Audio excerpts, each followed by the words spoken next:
Prior authorization being the actual gap in the US healthcare. Among prior authorization denials that were appealed, 81.7% were fully or partially overturned, and studies show 96 to 98.5% of prior auths in fields like rheumatology and pediatric oncology were ultimately approved. So, the payer's review process is a machine that mass produces false negatives and denial of care that qualified all along, usually because the documentation didn't demonstrate criteria the chart actually contains. That's what we are trying to solve. Our false positive and false negative thesis apply to the single most hated workflow in American medicine, which is physicians average 40 prior auths per week consuming 13 hours of staff time, and 94% says that it contributes to burnout. 40% employees staff they dedicate solely to prior authorization forms, and 29% report that prior authorization causes a serious adverse event, including permanent damage, disability, or death in 8% of cases.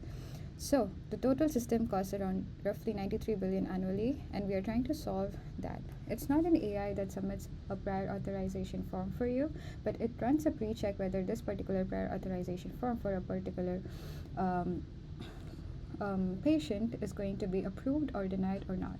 So this is our app, and this is the website that the provider will use. So these are the pending reauthorizations that the provider has.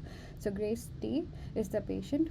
How you run this particular workflow is that you pick a patient, and it loads from the EHR data, EHR endpoint. So all of the patient data that's uploaded in the our payload uses that EHR API endpoint, and then we run the pre-check where we are trying to compare based on the payer policies that's required to complete the form, and if there are any gaps, this particular chart note will tell us where and how the gap exists. We are trying to the landscape that we are trying to achieve is for the continued outpatient physical therapy, outpatient speech therapy, and psychotherapy, etc.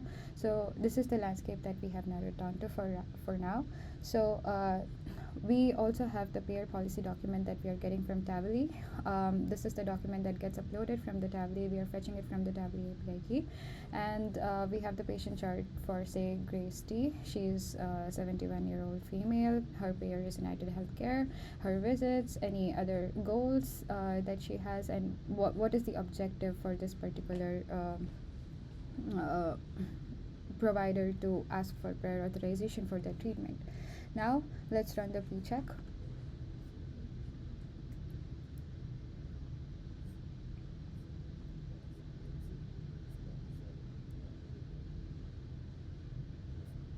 The pre-check is used in using Gamma 4,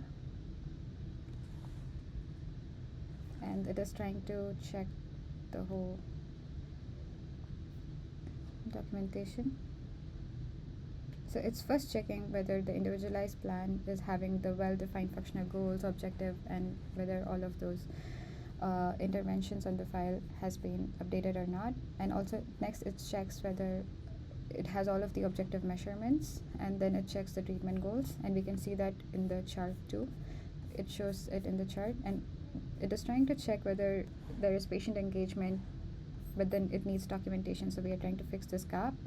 And here I can create an addendum as a provider that I can give it to fill the gap between this approval. So it's drafting the note for me. This is also done by Gamma.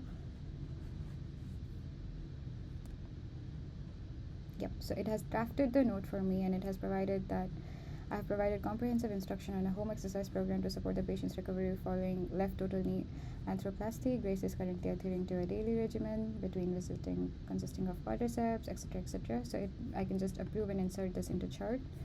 And since this has been done for approval, we have sent this for approval, so there is 91% of approval rate that the provider can see. Thank you.